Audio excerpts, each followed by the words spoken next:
Hello बच्चों, कैसे हैं आप लोग? आपके सब मज़े में होंगे। आज हम लोग करने वाले हैं जैक के द्वारा जो 13 अप्रैल को मैथ का एग्ज़ाम होने वाला है क्लास 8 का, उसका मैं वायरल क्वेश्चन पेपर लेकर के आया हूँ।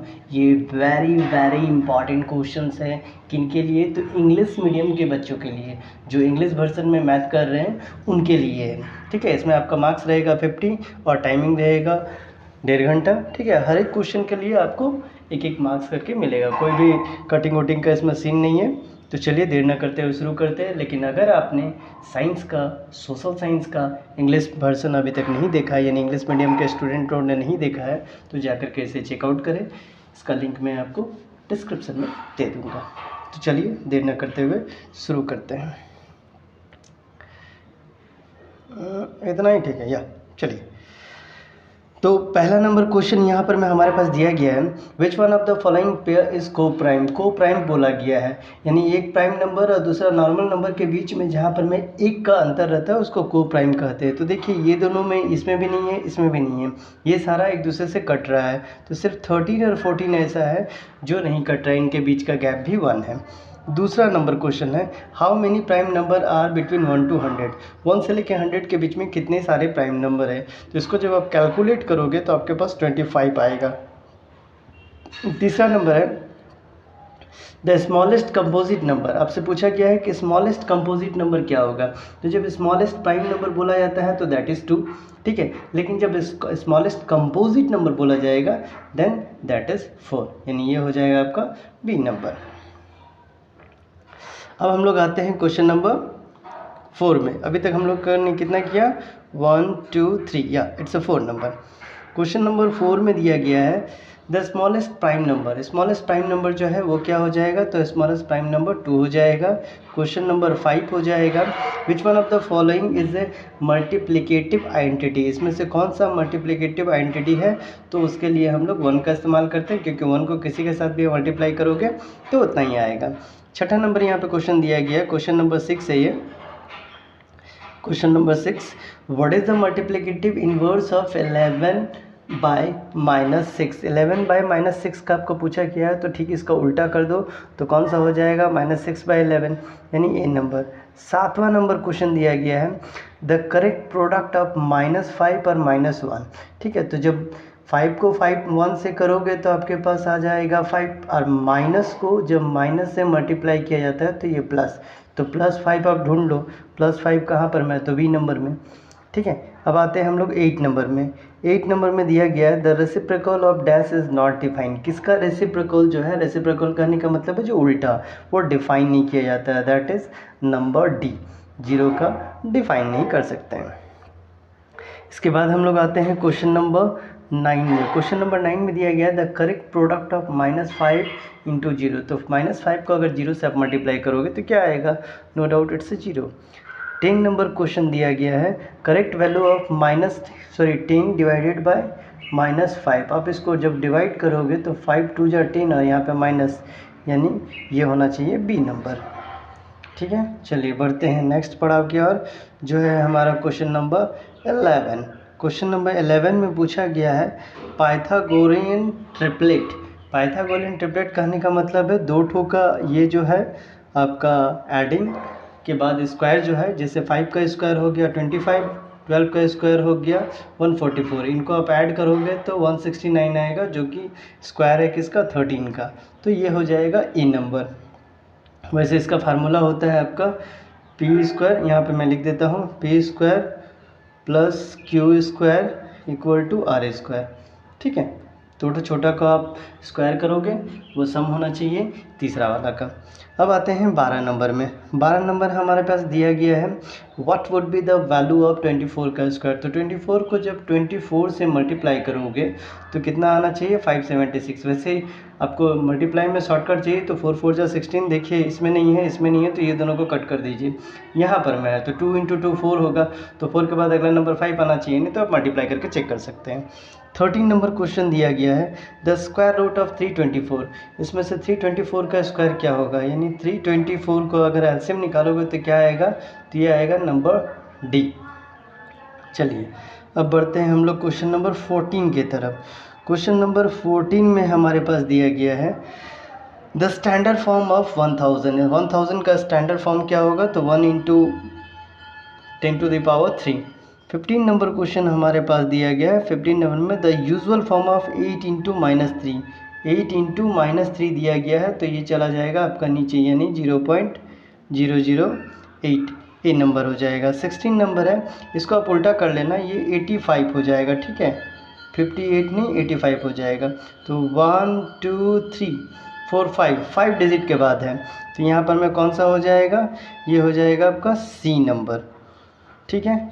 इसके बाद हम लोग आते हैं 17 नंबर क्वेश्चन में, ये था 16, अब आते हैं 17 नंबर क्वेश्चन में। 17 नंबर क्वेश्चन में है ए का वैल्यू -1 है, बी का वैल्यू 2 है, तो ए और बी में डालेंगे तो क्या हो जाएगा, तो देखिए -1 के जगह में यहाँ और इसके जगह में ये, तो -1 का स्क्वायर तो 1 हो जाएगा, इसका ये हो जाएगा 1/2, 2 को 1 से आप करोगे तो 2/1/2 मतलब 3/2।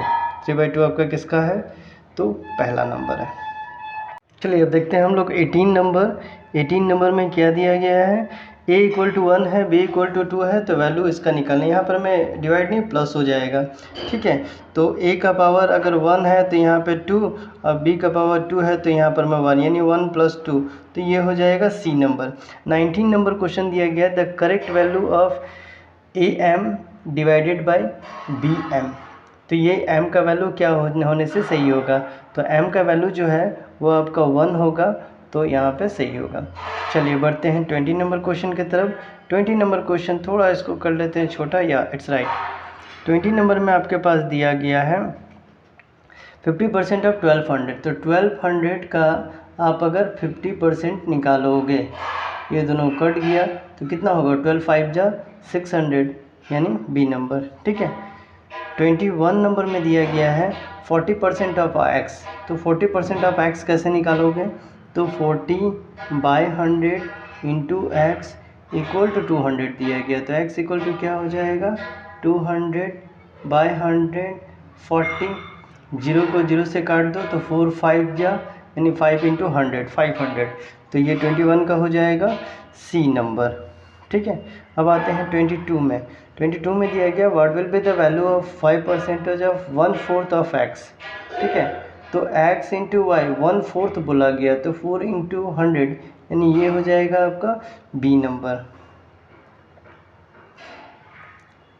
22 के बाद हम लोग देखते हैं 23 नंबर।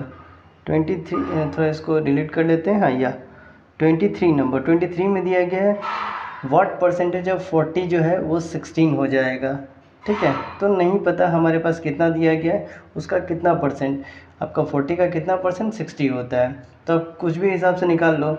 x दिया हुआ है आपको, यहाँ पे 40 दिया गया, यहाँ पर मैं 16 दिया गया, तो ऐसा तो आपका निकलेगा नहीं, तो आपको निकालना कैसे होगा, तो इसको आपको निकालने के लिए क्या करना पड़ेगा, तो सिंपली है, तो 16 × 100 कर दो, ठीक है, बाय 40 कर दो, 0 0 कट हो गया, 4 4 जा 16, यानी 4 × 10 40%, ये आपका हो जाएगा 23 नंबर है ये, ठीक है, सॉरी। चलिए अब बढ़ते हैं 24 नंबर में। 24 नंबर में हमारे पास दिया गया, या इट्स राइट, 24 नंबर में हमारे पास दिया गया है the maximum number of external angle in A triangle. Maximum number of external angle जो है ट्रायंगल का कितना हो सकता है, तो ट्रायंगल का बात किया गया है, तो आप ज़्यादा से ज़्यादा 6 दे सकते हो, 6 से ज़्यादा पॉसिबल नहीं है।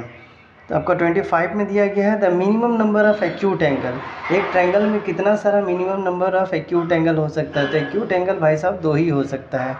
आपका 26 में दिया गया है द मैक्सिमम नंबर ऑफ, ये एक्यूट होगा, ये स्पेस हो गया है, acute angle in A triangle, maximum number of acute angle in A triangle, ठीक है। तो मैक्सिमम कितना हो सकता है, तो मैक्सिमम में हमारे पास 2 होगा, ठीक है। 25 में आपका क्या है, minimum number of acute angle, ये भी 2 होगा, मैक्सिमम भी 2 ही होगा, 2 से ज़्यादा हम देख नहीं सकते हैं, ठीक है। दोनों में ये minimum number of acute, maximum number of acute angle आप ये 3 ले लो, ठीक है। Maximum number of acute angle आप 3 ले लो, ये ठीक रहेगा। ऐड करके देख लेना आप कितना आ सकता है, मिनिमम 2 मैक्सिमम 3। इसके बाद आते हैं हम लोग 27 नंबर में। How many obtuse angle can have a triangle.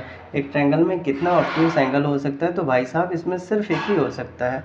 28 में आपसे पूछा गया था सम ऑफ 3 एंगल, ट्रायंगल का सम जो है वो कितना होता है, तो ट्रायंगल का जो सम होता है वो हमेशा 180 ही होगा। इसके बाद हम लोग आते हैं 29 नंबर में। 29 नंबर में हमारे पास दिया गया है the value of -7q। Value जो है 7q का कितना होगा, तो -343 होगा। आप इसको 7 × 7 × 7 करोगे 343 आ जाएगा, उसमें माइनस लगा दोगे।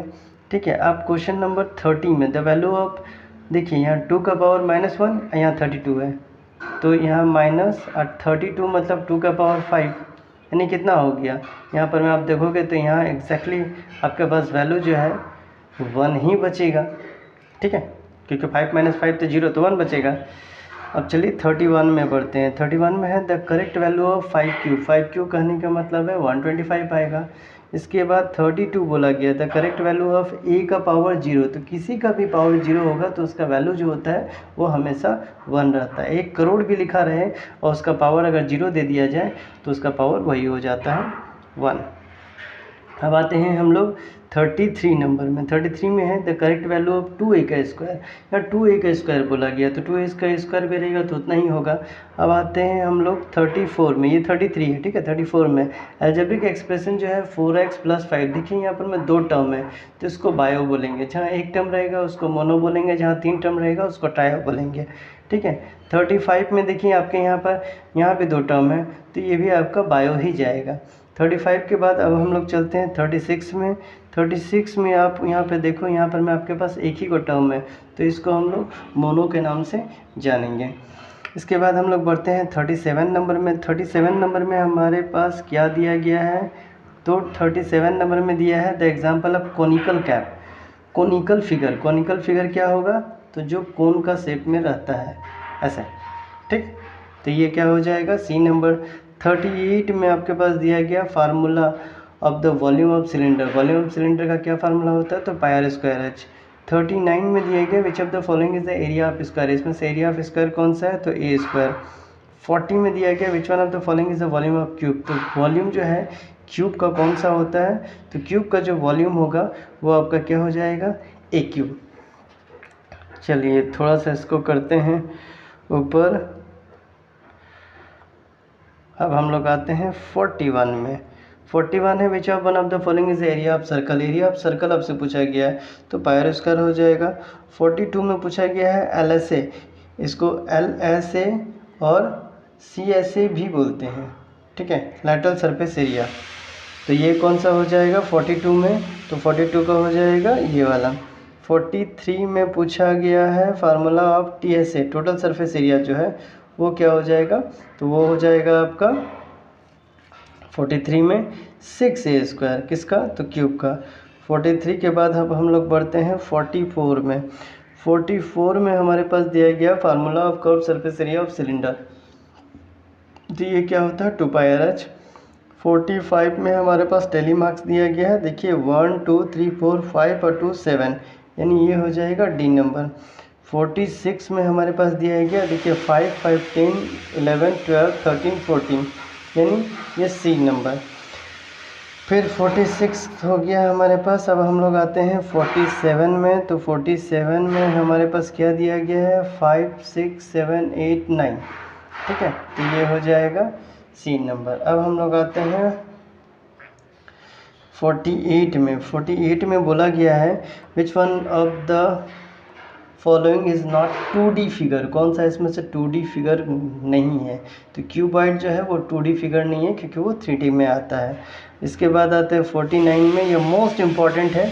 यूलर करेक्ट फार्मूला जो है वो क्या हो जाएगा, तो वो होता है f + b - c = 2। ठीक है, अब हम लोग आते हैं अपना आखिरी पड़ाव में जो है हमारा लास्ट क्वेश्चन, यानी क्वेश्चन नंबर आपका 50। If the length of the side of the cube is in metre then unit जो है वॉल्यूम का वो क्या हो जाएगा, तो वो हो जाएगा मीटर क्यूब, या आपका ऐसे मीटर क्यूब में दिखाया जाएगा। तो ये था आपका 50 मोस्ट इम्पॉर्टेंट क्वेश्चंस जो आपका 13 अप्रैल को आपके एग्ज़ाम में आएंगे। यही क्वेश्चन आएंगे, आप इसको अच्छा से देख लो और ज़्यादा से ज़्यादा लाइक शेयर और सब्सक्राइब कर देना और अपने दोस्तों को शेयर कर देना ताकि उनको भी इसका फ़ायदा मिलता रहे।